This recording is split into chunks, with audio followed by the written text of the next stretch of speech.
जो educational crisis है जिसको फेस किया गया, जैसे कोविड-19 में एजुकेशन क्राइसिस, एजुकेशन सिस्टम के योजना को और ज्यादा बढ़ाई जा रही है आगे।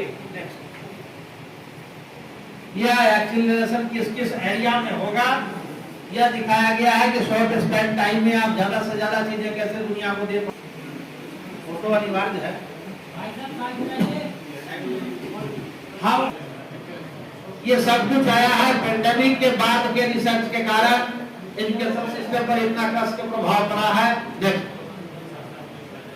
जो वर्ल्ड का पॉपुलेशन डाटा इंडिया ने कहा था 0 और 1 से हमने स्टार्ट किया था। 0-1 से पूरी दुनिया किस डायरेक्शन में जा रही है यह आप महसूस कर सकते हैं।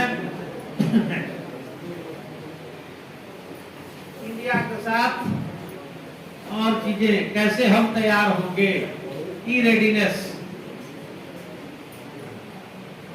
किस किस रूप में। नेक्स्ट यही है एशिया के अगेंस्ट में हम लोग कहाँ हैं, कुछ कंट्रीज का हमने लिया है डाटा। नेक्स्ट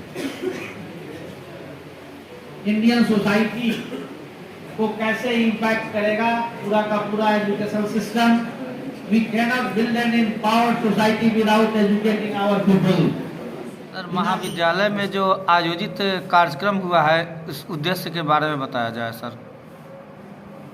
मैं डॉक्टर रमानाथ शर्मा इस महाविद्यालय में चल रहे self financing course BCA department का मैं कोऑर्डिनेटर हूँ और आज यहाँ 2 दिवसीय सेमिनार का आयोजन किया गया और इन कंप्यूटर साइंसेस स्पेशली जो हम लोगों का जो सब्जेक्ट था वो recent advances in computer sciences था कि कंप्यूटर साइंस के फील्ड में क्या क्या डेवलपमेंट हुआ है, इसके एप्लीकेशन के क्या क्या आयाम हैं और उसमें क्या क्या एडवांटेज एंड डिसएडवांटेजेस हैं।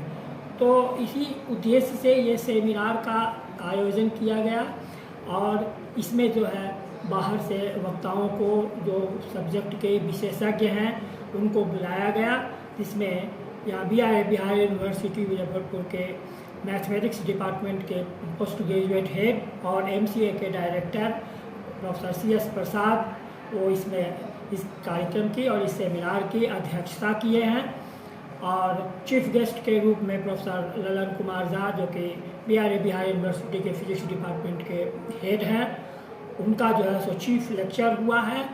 और स्पेशल लेक्चर के रूप में कहें या की नोट एड्रेस के रूप में कहें, ये डॉक्टर विनय कुमार सिंह जो कि डायरेक्टर हैं IIBM पटना और जाकिर हुसैन इंस्टीट्यूट पटना एंड मुजफ्फरपुर, उनका जो है विस्तृत सब्जेक्ट मैटर पे की नोट लेक्चर हुआ है। तो हम लोगों को ये जो सेमिनार का आयोजन था ये मेनली स्टूडेंट्स के लिए आयोजन था, वही स्टूडेंट्स ही इसके केंद्र बिंदु में होंगे, उन्हीं के लिए ये आयोजन था। यहाँ 3 इयर्स सेमेस्टर कोर्स जो है सो चलता है, स्टूडेंट एडमिशन लेते हैं, जो नियत संख्या यूनिवर्सिटी ने फिक्स कर रखा है उसमें रिटन टेस्ट और इंटरव्यू मेरिट लिस्ट के बेसिस पे यहाँ जो एडमिशन की प्रक्रिया होती है। तो ये स्टूडेंट 6th सेमेस्टर के स्टूडेंट थे जिनके लिए कि ये सेमिनार करवाया गया। ये अब अबाउट टू पास आउट हैं, कॉलेज से बाहर निकल रहे हैं। तो हम लोगों का ये प्रयास होता है कि जो कोर्सेस ऑफ स्टडीज़ में जो मटेरियल है वो उनको पढ़ाया जाए। हमारे फैकल्टी ये BCA डिपार्टमेंट का फैकल्टी काफ़ी रिच फैकल्टी है, सारे के सारे टीचर जो हैं तो डॉक्टरेट डिग्री होल्डर हैं और जो गेस्ट टीचर हैं वहाँ के रेप्यूटेड इंस्टीट्यूट से आते हैं क्लास लेने के लिए। में जो कार्यक्रम आयोजित किया गया है वह बहुत ही रिसेंट है। एडवांस कंप्यूटिंग फैसिलिटी में क्या सब नए आयाम जुड़े हैं उसके बारे में बताया गया है। इसमें शुरू से स्टार्ट किया गया, आज से 90 के दशक में कंप्यूटर की क्या एबिलिटी थी और आज क्या है, किस तरह से आयाम बदले हैं, किस तरह से इंडिया का ग्रोथ हुआ है। जहाँ पर कोई फैसिलिटी नहीं थी, आज 4 स्टेज में इसको इंडिया डेवलप कर रहा है पहला हमारा मेन फ्रेम कंप्यूटर है जो कि करीब करीब इंडिया के 200 शहरों में हमारा अवेलेबल है। दूसरा स्टेज में जब हम लोग आते हैं तो सुपर कंप्यूटर है, that is more expensive and very high speed. वो भी हमारा 2000 के बाद हमारा इंडिया में आया है, उससे पहले ये फैसिलिटी हमारे यहाँ नहीं थी। तीसरा स्टेज जो उसका आता है वो हमारा पीसी का आता है, जिसको कि हम लोग पर्सनल कंप्यूटर के नाम से जानते हैं, हम लोग यूज़ करते हैं। चौथा स्टेज जो उसका है वो हमारा टैबलेट के रूप में आता है, जो आजकल टैबलेट लेके आप भी चलते हैं। और फिफ्थ स्टेज जो है वो स्मार्टफोन का है। आने वाले समय के परिचर्चा पर बताया गया कि यहाँ तक तो हम पहुँच चुके हैं, इससे आगे कंप्यूटर का किसके फील्ड में होने वाला है, तो ये बताया गया इसका ग्लोबल डेवलपमेंट सिर्फ साइंटिफिक इंस्टीट्यूशन के लिए ही नहीं होगा, बल्कि साइंटिफिक इंस्टीट्यूशन के साथ साथ बिजनेस के क्षेत्र में हो, एग्रीकल्चर के क्षेत्र में हो, सभी क्षेत्र में इसका यूज़ होगा। अभी जो रिसेंट डाटा 2023 का दिया गया उसमें करीब करीब 72 बिलियंस लोग कंप्यूटर को यूज़ करते हैं और 68 बिलियंस लोग जो है इंटरनेट यूजर हो गए हैं। स्कैटरिंग जो उनका हो रहा है, स्कैटरिंग को रोकें, और स्कैटरिंग को जब ये रोकेंगे तो संसार में बहुत आगे बढ़ सकते हैं, उतना ही एनर्जी लगा के जितना वो अभी खर्च कर रहे हैं। क्या परिचय क्या हुआ सर का? मेरा नाम हुआ professor Lalan Kumar Jha, professor and head भौतिकी विभाग बिहार यूनिवर्सिटी।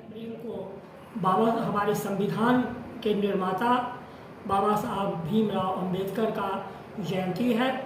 बाबा साहब भीमराव अंबेडकर का जीवन और उनका विचार हम सबों के लिए काफ़ी महत्वपूर्ण है।